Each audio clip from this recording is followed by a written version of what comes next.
There is something I have watched break marriages more quietly than infidelity, more slowly than fighting, more painfully than distance, and most men never see it coming. It is the moment when a woman stops wanting to be seen, not because she stopped loving him, but because she stopped believing he could see her. I have sat across from so many good-hearted husbands who looked at me with genuine confusion and said, "But I thought everything was fine. She never told me anything was wrong." And I have sat across from their wives who looked at me with quiet exhaustion and said, "I told him." 100 times, not with words, but I told him. Here is the truth that took me 20 years to fully understand. Women speak the language of desire differently than men. Not better, not worse, differently.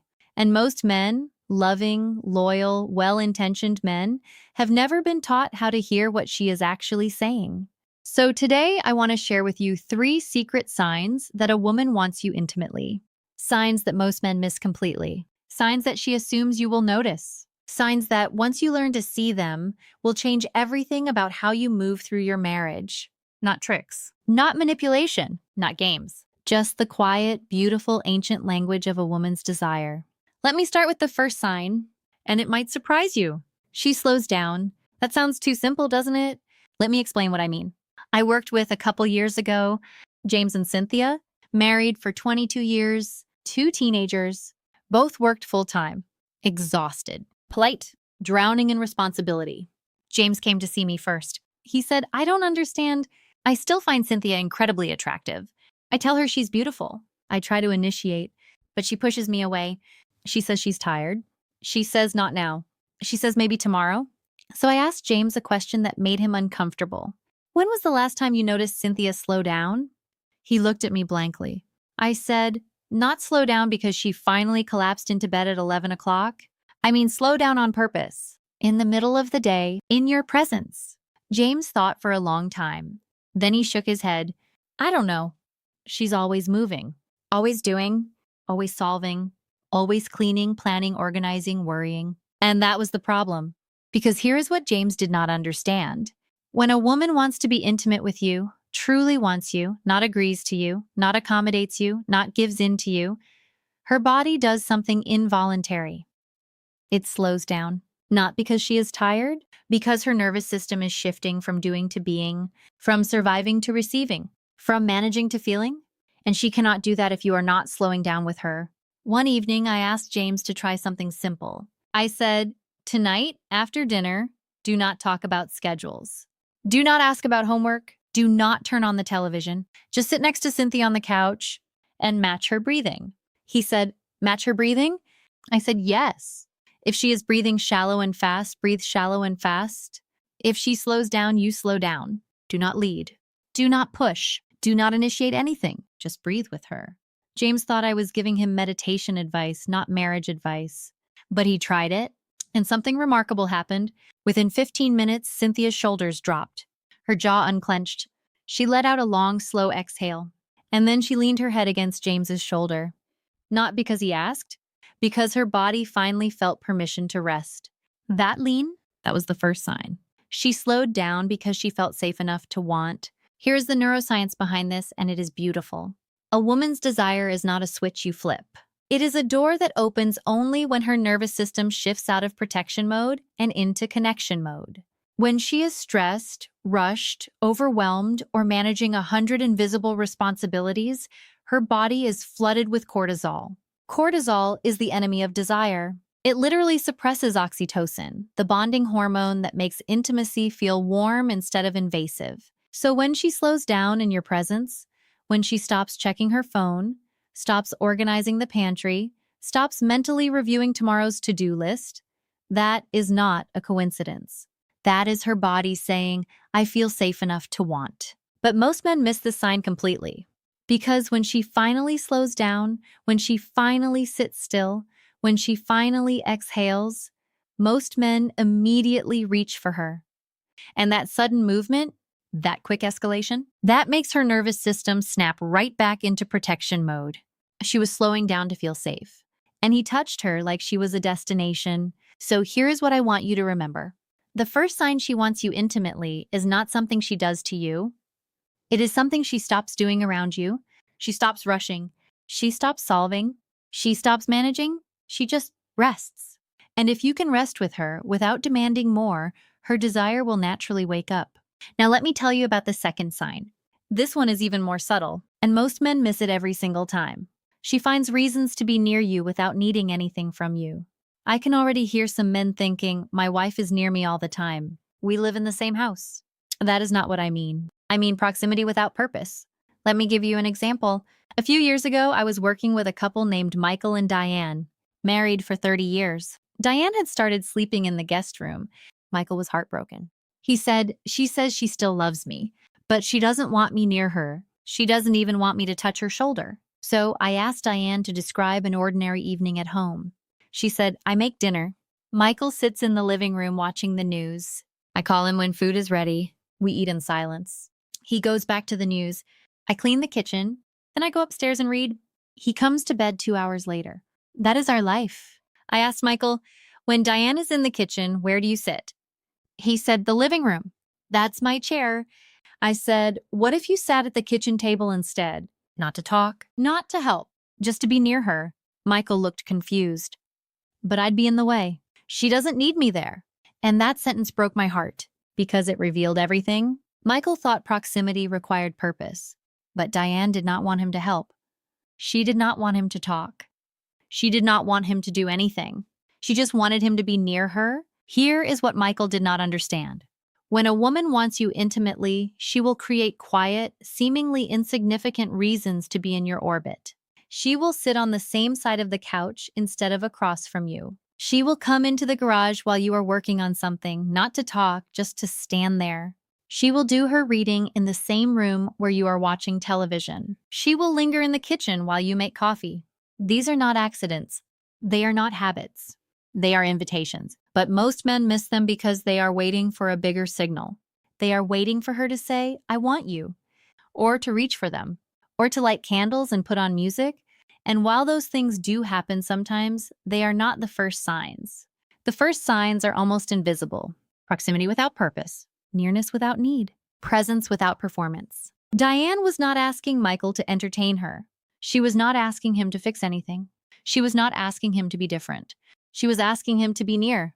Because for a woman, desire grows in the soil of emotional closeness. And emotional closeness is built in the small, ordinary, seemingly boring moments of shared presence. Standing side by side at the kitchen sink, sitting in comfortable silence, reading in the same room. These moments tell her nervous system, he is not going anywhere. He is not demanding anything. He just wants to be with me. And that feeling of being chosen for presence, not for performance, that is one of the most powerful aphrodisiacs in the world. So here's the second sign. She finds reasons to be near you. Not to talk, not to ask, not to fix, just to be. And if you notice this sign, do not immediately escalate. Do not immediately touch her. Do not immediately turn it into something more. Just let her be near you. Let her feel how much you enjoy her presence without needing her body. That patience, that restraint, that is what makes her feel truly safe. Now let me tell you about the third sign. This one is the most intimate and the most often misunderstood. She lets you see her when she is not performing. Let me explain. Every woman I have ever worked with, every single one, carries a quiet fear that she rarely speaks out loud. The fear goes something like this. If he sees me when I am tired, when I am sad, when I am overwhelmed, when my hair is a mess, when I have not showered, when I am not in control, will he still want me? And here is what breaks my heart. Many women have learned through years of subtle messages from culture and from past relationships that their value is tied to their performance, to their appearance, to their cheerfulness, to their ability to make everything look okay. So they hide the messy parts. They hide the tired parts. They hide the sad parts. They perform. And when a woman is performing, she cannot be intimate. Because intimacy requires vulnerability, and vulnerability requires safety. So the third sign that she wants you intimately is the moment she stops performing in front of you. She doesn't fix her hair before she comes downstairs in the morning. She doesn't apologize for looking tired. She doesn't hide her tears when she is sad. She doesn't pretend to have energy when she is exhausted. She simply lets you see her, all of her, the put together parts and the falling apart parts. And this is terrifying for most women Because letting a man see her when she is not performing is the greatest risk she can take. I remember a woman named Rebecca, 59 years old, married for 36 years. She came to see me because she and her husband, Frank, had not been intimate in over 2 years. Not just sex. Intimacy. No cuddling, no hand-holding, no deep conversations. Rebecca said, I don't know how to explain it. I love Frank, but I feel like I'm living with a roommate. So I asked her, when was the last time you let Frank see you cry? She looked at me like I had asked something inappropriate. I don't cry in front of Frank, she said. He doesn't know what to do with tears. He freezes, or he tries to fix it. So I just wait until I am alone. Then I asked Frank the same question. When was the last time Rebecca cried in front of you? Frank thought for a long time. Then his face crumpled. I don't know. Maybe years. I thought she was just strong. I thought she didn't need to cry. I said, Frank, she cries, just not in front of you. Because she doesn't feel safe enough to let you see her when she is not performing. That was a hard night for Frank. But he listened. And he changed. He learned to sit with Rebecca's tears without trying to fix them.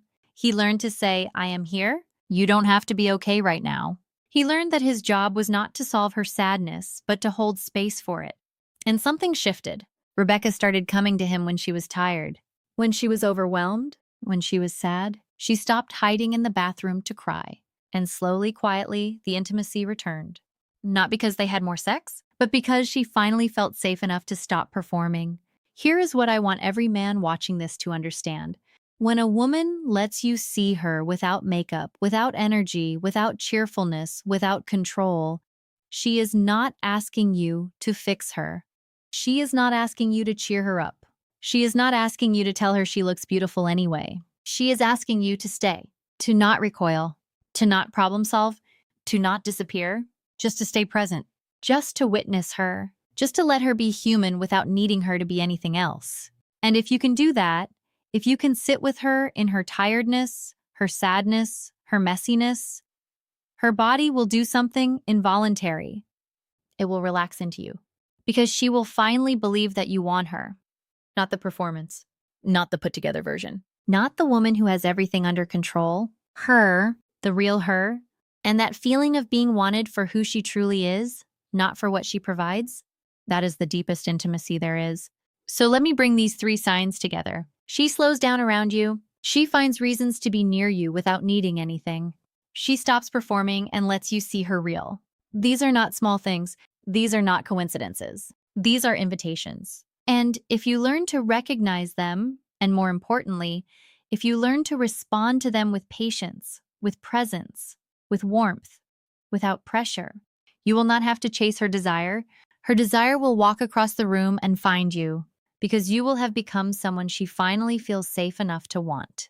Not someone she has to convince herself to love, not someone she accommodates out of duty, not someone she gives into out of guilt, but someone her body trusts. And trust, in a woman's nervous system, is the foundation of everything. Trust is what allows her to slow down. Trust is what allows her to come near. Trust is what allows her to stop performing. Trust is what turns a marriage from 2 people surviving the same life into 2 people who cannot keep their hands off each other. Not because of techniques, not because of tricks, not because of pressure, because of safety. So here is my invitation to you. Tonight, do not look for signs that she wants you intimately in the way you have been taught to look. Do not look for her to reach for you first. Do not look for her to use certain words. Do not look for her to light candles or put on music. Just notice. Does she slow down when you are near? Does she find quiet reasons to be in your orbit? Does she let you see her without her armor? If the answer is yes, she is already inviting you in. All you have to do is show up without pressure, without performance, without demand, just presence, and let the rest unfold naturally.